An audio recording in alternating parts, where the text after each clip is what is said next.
Hello बच्चों, AD24 unique academy में आप लोगों का एक बार फिर से स्वागत है। बच्चों, हम गोल पाठ पढ़ चुके हैं। आज हम उसके प्रश्न उत्तर करेंगे। ये इसमें हम एक बार लेखक परिचय वापस से पढ़ लेते हैं।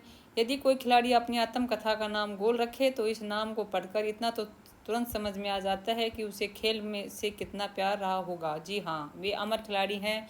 हॉकी के जादूगर कहे जाने वाले मेजर ध्यानचंद इतने महान कि भारत उनके जन्मदिन को राष्ट्रीय खेल दिवस के रूप में मनाता है, जिससे लाखों भारतवासी उनके जीवन से प्रेरणा ले सकें। इतने महान खिलाड़ी की भारत का सर्वोच्च खेल पुरस्कार खेल रत्न इनके नाम से दिया जाता है।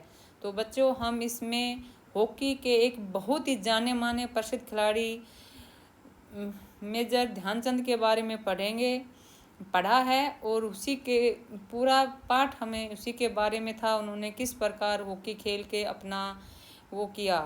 और बच्चों, हमें सब को ही थोड़ा बहुत खेल जरूर खेलना चाहिए, जो हमारे लिए बहुत अच्छा होता है। और जो हॉकी के जो मेजर ध्यानचंद थे, उनको हॉकी का जादूगर कहा जाता था। वो बहुत ही अच्छी हॉकी खेलते थे और उनके जन्मदिन को राष्ट्रीय खेल दिवस के रूप में मनाते हैं। और जो अपने खेल के क्षेत्र में जो पुरस्कार दिए जाते हैं, उसमें जो सर्वोच्च खेल पुरस्कार होता है खेल रत्न, जिसका नाम है, वो मेजर ध्यानचंद के नाम पर दिया जाता है। अब बच्चों, हम प्रश्न उत्तर की ओर बढ़ते हैं। हमारा पहला प्रश्न है, नीचे दिए गए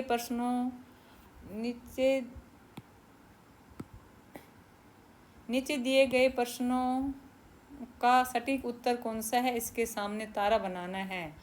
तो अपना फर्स्ट प्रश्न है, दोस्त खेल में इतना गुस्सा अच्छा नहीं है, मैंने तो अपना बदला ले लिया है। अगर तुम मुझे हॉकी नहीं मारते तो शायद मैं तुम्हें 2 ही गोल से हराता। मेजर ध्यानचंद की इस बात से उनके बारे में क्या पता चलता है?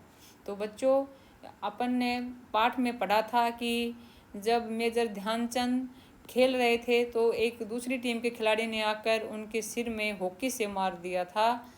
तो बाद में मेजर ध्यानचंद ने उनका बदला लिया। और उनका बदला उन्होंने कैसे लिया था कि उन्होंने एक के बाद एक गोल करते चले गए और उन्होंने 6 गोल किए और उन्होंने अपना बदला ले लिया। उसी के बारे में हमें पता लगाना है। वे अत्यंत क्रोधी थे, वे अच्छे ढंग से बदला लेते थे।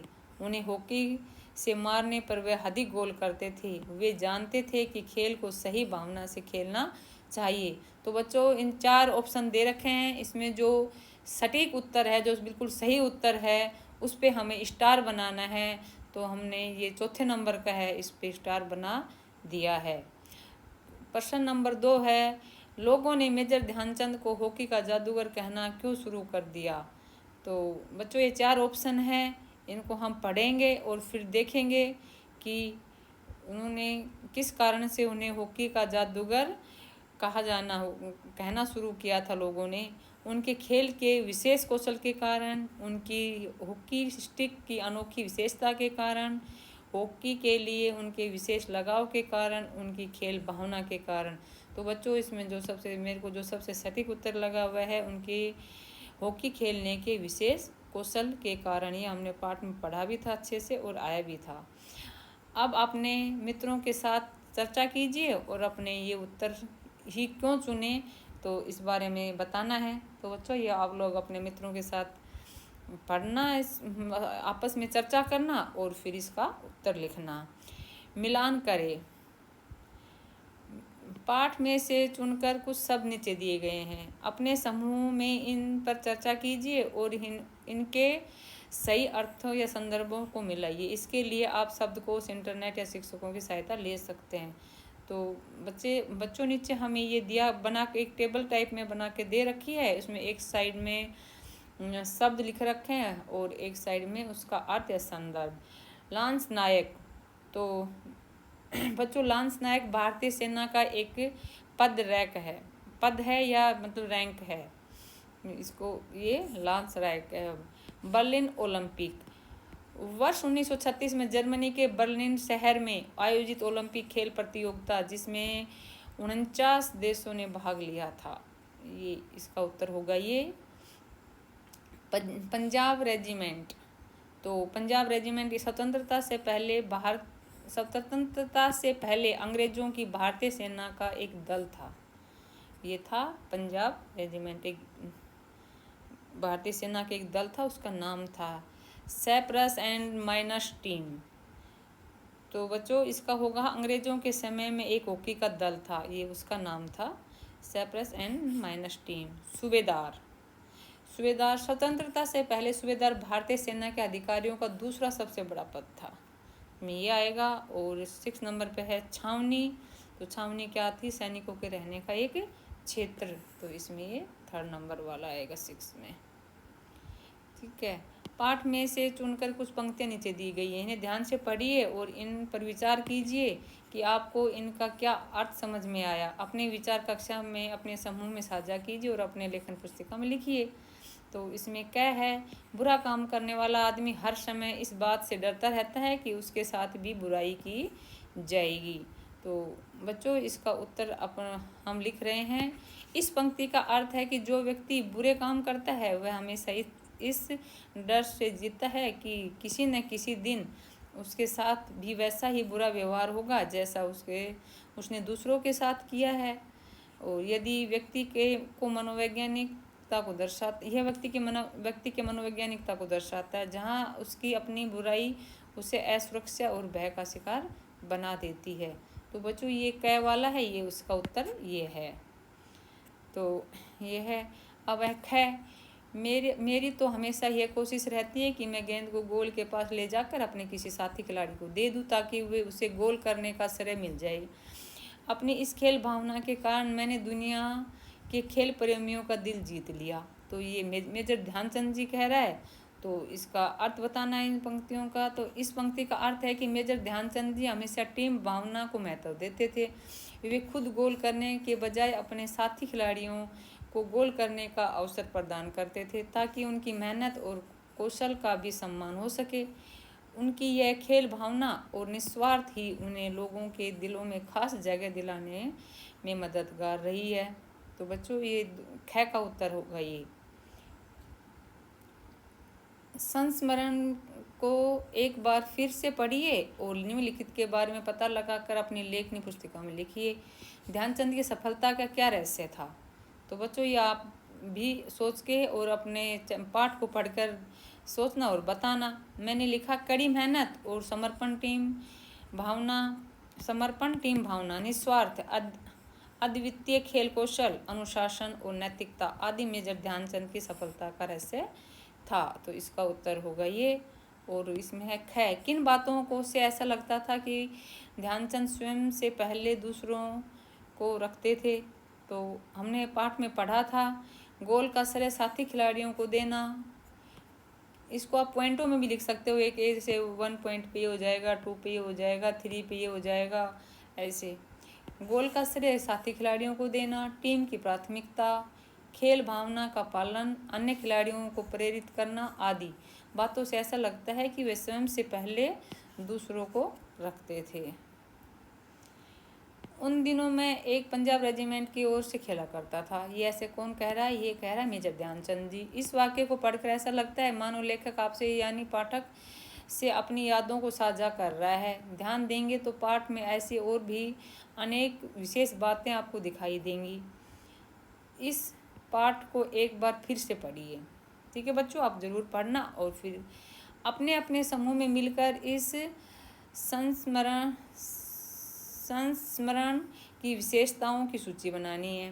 तो अपन इसकी सूची बनाते हैं बच्चों। इस पाठ को एक बार ज़रूर पढ़ना दोबारा। व्यक्तिगत अनुभव का साझा करना। उन दिनों में मैं पंजाब रेजिमेंट की ओर से खेला करता था।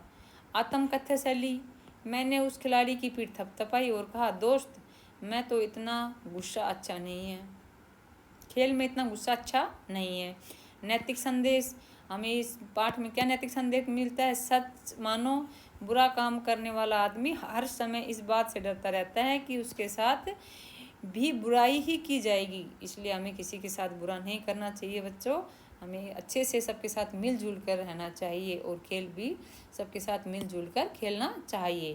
प्रेरणादायक घटनाएं, मैंने एक के बाद एक झटपट गोल कर दिए। तो इससे हमें ये प्रेरणा मिलती है कि इस बात से वो करके मेजर ध्यानचंद जी ने एक के बाद एक झटपट 6 गोल कर दिए।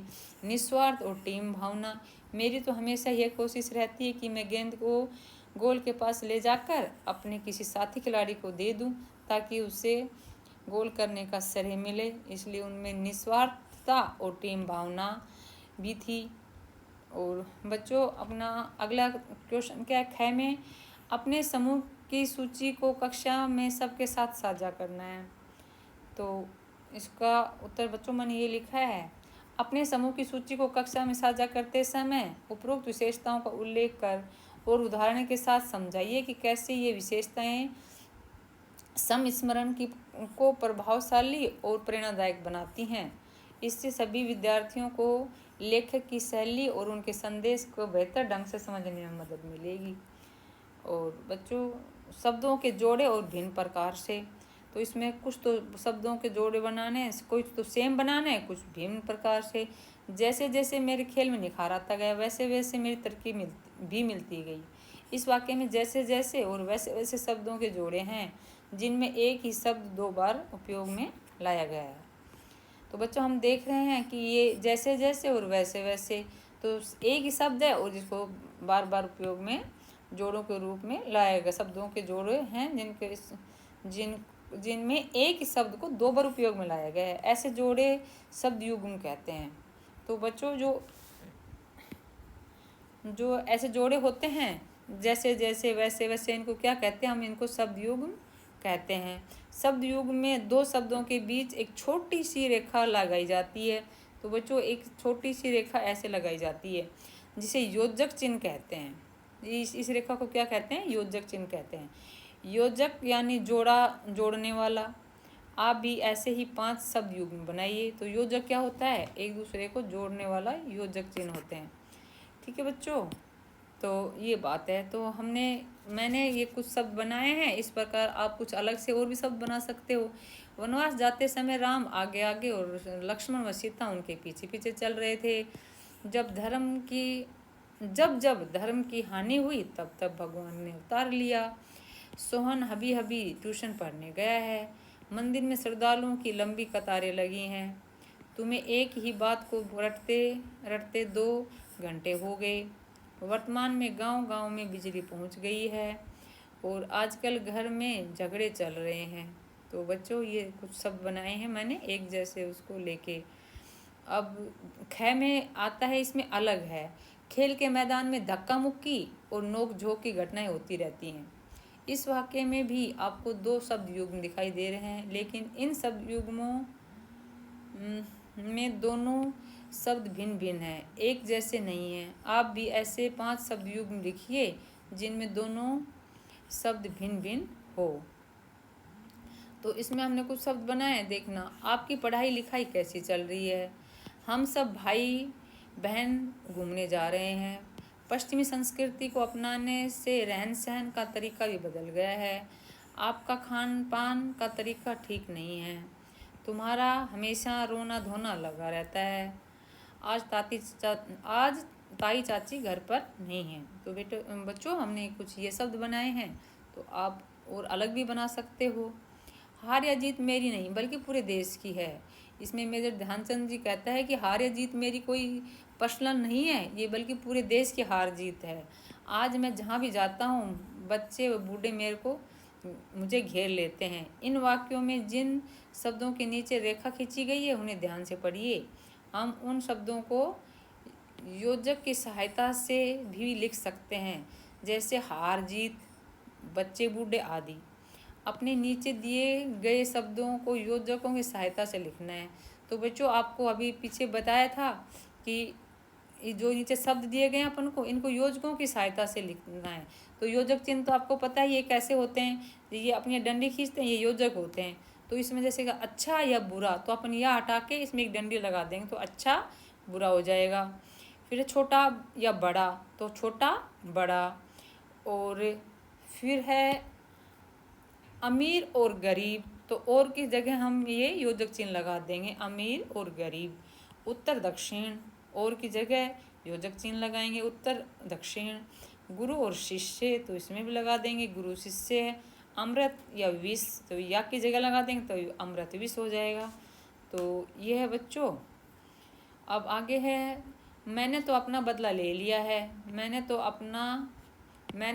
अपना बदला ले ही लिया है। और नीचे लिखा है मैंने तो अपना बदला ले लिया है। इन दोनों वाक्यों में क्या अंतर है, ध्यान दीजिए और बताइए। तो बच्चों आप ये दो वाक्य दिए गए हैं, इनको आप पढ़ना और देखना आपको क्या अंतर लग रहा है। मैंने तो अपना बदला ले ही लिया है, और इसमें है मैंने तो अपना बदला ले लिया है। ठीक है, तो ध्यान दीजिए और बताइए, सही पहचानना। दूसरे वाक्य में एक शब्द कम है, तो बच्चों इसमें एक शब्द कम है, तो इसमें कौन सा शब्द कम है, इसमें ही नहीं है। ठीक है बच्चों, तो ये बात है। तो ऐसे ही शब्द थोड़ा अंतर आ गया है। हम अपनी बात पर बल देने के लिए कुछ विशेष शब्दों का प्रयोग करते हैं, जैसे ही, भी, तो आदि। पाठ में से इन शब्दों वाले वाक्यों को चुनकर लिखिए और ध्यान दीजिए कि यदि उन वाक्यों में ये शब्द न होते तो इनके अर्थ पर क्या प्रभाव पड़ता। तो बच्चों हमने जो ये गोल पाठ पढ़ा था उसमें इस टाइप के बहुत से शब्द आए थे, जिसमें ही, भी, तो ऐसे शब्द आए थे। तो हम ढूंढते हैं और लिखते हैं। जैसे खेल में तो ये सब चलता ही रहता है, देखो। और नीचे एक वाक्य बना दिया हमने, खेल में तो ये सब चलता है।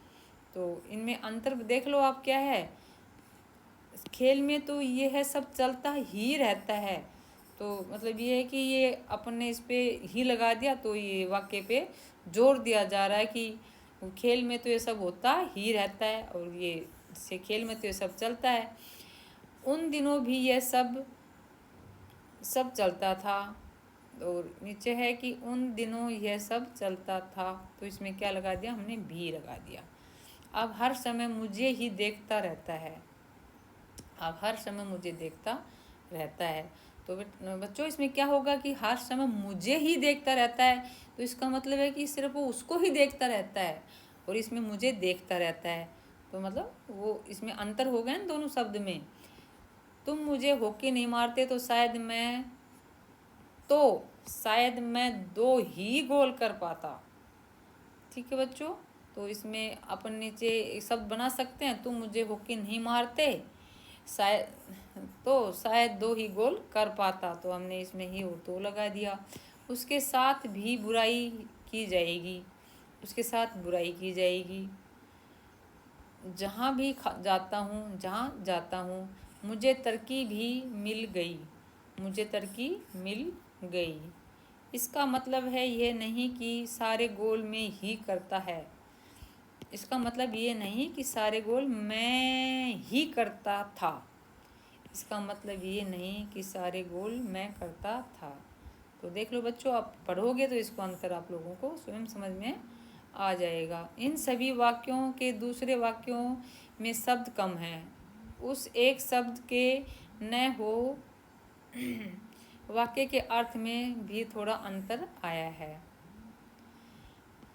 ध्यानचंद के स्थान पर आप होते तो क्या आप बदला लेते? यदि हाँ तो बताइए कि आप बदला किस प्रकार लेते। तो बच्चों इस प्रश्न में आपको अपने विचार लिखने हैं, तो मैंने तो ये इसका उत्तर लिखा है। अब मेजर ध्यानचंद के स्थान पर यदि मैं होता तो मैं भी बदला लेता। मेरा भी बदला लेने का तरीका मेजर ध्यानचंद की तरह होता। खेल भावना के साथ खेलकर कप को जीतने की कोशिश रहती, और विपक्ष खिलाड़ी को अपनी गलती का एहसास होता और वह भविष्य में ऐसा नहीं करता। उसके अंदर भी खेल भावना जगती। तो बच्चों मैंने इसका ये उत्तर लिखा है, आप लोग इसका उत्तर क्या सोचते हो वो कमेंट में ज़रूर लिख के मेरे को भेजना। बच्चों आपको कौन से खेल और कौन से खिलाड़ी सबसे अधिक अच्छे लगते हैं और क्यों? तो बच्चों जो आपके कौन से खेल अच्छे लगते हैं, कबड्डी, खो खो, बैडमिंटन, जो भी आपको अच्छा लगता है और वो क्यों अच्छा लगता है, ये ज़रूर आप इस प्रश्न में ये इसको आपको लिखना है।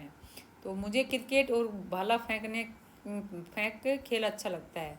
मेरे प्रिय खिलाड़ी सचिन तेंदुलकर, विराट कोहली, महेंद्र सिंह धोनी और नीरज चोपड़ा हैं। तो बच्चों आप अपना अलग उत्तर इसमें लिख सकते हो जो आपको अच्छा लगता है।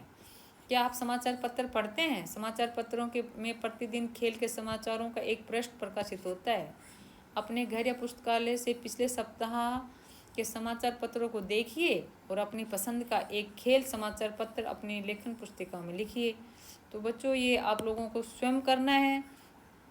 वैसे मैंने भी ये इसमें लिख दिया है, किया है जो। और आप लोगों के घर में जो समाचार पत्र वगैरह आते हैं तो उसमें जो खेल का पृष्ठ आता है उसमें से देख के भी लिख सकते हो। मान लीजिए आप एक खेल संवाददाता हैं, किसी खेल का आंखों देखा प्रसारण कर रहे हैं। अपने समूह के साथ मिलकर कक्षा में उस खेल का आंखों देखा हाल प्रस्तुत कीजिए। संकेत। इस कार्य में आप आकाशवाणी दूरदर्शन प्रसारित होने वाले खेल प्रसारणों की कॉमेंट्री की शैली का उपयोग कर सकते हैं। बारी बारी से प्रत्येक समूह कक्षा में सामने डेस्क या कुर्सी पर बैठ जाइए और 5 मिनट के लिए खेल का सजीव प्रसारण की कमेंट्री का अभिनय करेगा। तो बच्चों ये आपको बच्चों के साथ मिलकर करके देखना है और एक कॉमेंट्री करना है और आपको बताना है कि भाई खेल प्रसारण या दूरदर्शन में प्रसारित होने वाले खेलों का कि भाई ये कैसे प्रसारित होते हैं, कैसे क्या होता है, ये बताना है आप लोगों को। और ये सब अपने क्लास में कुर्सी या डेस्क पर बैठ के आप सारे बच्चे मिलकर बारी बारी कर सकते हैं और जो बच्चे नहीं कर वो सुन सकता है। डायरी का प्रारंभ। कुछ लोग प्रतिदिन थोड़ी थोड़ी बातें किसी स्थान पर लिख लेते हैं। वे सोचते हैं कि या जो उनके साथ उस दिन हुआ या जो उन्होंने लिखा उसे ईमानदारी से लिख लेते हैं या टाइप कर लेते हैं। इसे डायरी लिखना कहते हैं। क्या आप भी अपने मन की बातों और विचारों को लिखना चाहते हैं? यदि हाँ तो आज से ही प्रारंभ कीजिए। तो बच्चों अगर आप भी अपने मन की बात को या अपने विचारों को लिखना चाहते हैं तो आज से आप अपने कॉपी में, डायरी में, किसी में भी वो लिख सकते हो और आज से आप लिखना प्रारंभ कर सकते हैं। आप जहाँ लिखेंगे वह माध्यम चुन लीजिए। आप किसी लेखन पुस्तिका में या ऑनलाइन मंचों पर भी लिख सकते हैं। आप प्रतिदिन कुछ दिनों में एक बार या जब भी कुछ लिखने का मन करे तब लिख सकते हैं। आप रोज़ भी लिख सकते हैं या कभी कभी लिख सकते हैं, महीने में एक बार, सप्ताह में एक बार, ऐसे भी आप इसको लिख सकते हैं। जब भी आपको कुछ लिखने का मन करे तो भी आप डायरी लिख सकते हैं। शब्दों या वाक्यों की कोई सीमा नहीं है, आप कितने भी शब्द लिख सकते हैं, 15, 20, 50 हो, जितना चाहिए। आप चाहो तो 2 वाक्य हो या 2 पृष्ठ हो, आप जो मन में आए उसे उचित और शालीन शब्दों में लिख सकते हैं। ठीक है बच्चों, तो आप डायरी लिखना ज़रूर और अब देखना बहुत अच्छा लगेगा आपको। आप जो सोचते हो, जो काम, आप डेली डायरी भी लिख सकते हो। आपने आज पूरे दिन में क्या किया, कितना पढ़ा, कितना खेला, क्या खाया, कैसे रहे, किससे कैसे बातें की, अपने दोस्तों के साथ क्या किया, ये सब बच्चों आप लोग लिख सकते हो। फिर बच्चों नीचे एक पहेली दी गई है। यहाँ एक रोचक पहेली दी गई है। आपको 3 खिलाड़ी दिखाई दे रहे हैं। आपको पता लगाना है कि कौन सा खिलाड़ी द्वारा गोल किया जाएगा। तो बच्चों ये गेम है और ये 3 बच्चे खेल रहे हैं। तो इसमें आप लोगों को ये पता लगाना है कि इनमें से कौन सा बच्चा गोल करेगा। तो आप लोग इनकी देख लेना बॉल कैसे है जाएगी। तो वो आप लोगों को ये देख के बताना है कि कौन सा बच्चा सबसे पहले गोल करेगा। तो मेरे हिसाब से तो ये इधर ग्रीन बॉल वाली लड़की है, ये पहले गोल करेगी। इसकी बॉल इधर से जाएगी, यहाँ जाएगी, ऐसे जाते जाते जाते जाते जाते जाते यहाँ से और फिर ये बाहर चली जाएगी। तो बच्चों आप भी कमेंट में बताना मेरे को कि कौन सा बच्चा पहले गोल करेगा और इस गेम को ज़रूर खेलना, आपको अच्छा लगेगा बच्चों। तो आगे ये एक खेल के बारे में बता रखा है। ये खेल होता है डांडी या गोथा। तो बच्चों ये भी एक हॉकी जैसा ही खेल होता है। तो आप इसके बारे में पढ़ना और फिर देखना कि आपको अच्छा लगेगा। और ये इस खेल के बारे में पूरा बताया गया है इसमें। तो ये आप बच्चों पढ़ लेना। मैं पढ़ के बताऊंगी तो आपके लिए वीडियो बहुत लंबा हो जाएगा बच्चों। तो ये सब आपको करना है और आपको अगर वीडियो अच्छी लगे तो वीडियो को अपने दोस्तों के साथ शेयर करना, लाइक करना। और बच्चों, आप चैनल को सब्सक्राइब ज़रूर कर लेना। मैं आपको इसी चैनल पे संस्कृत भी पढ़ाने वाली हूँ और अब आपकी सब किताबें आ गई हैं। और बच्चों, ओके बाय, सब खुश रहो और हैप्पी रहो। बाय बच्चों, चैनल सब्सक्राइब करना मत भूलना। ओके।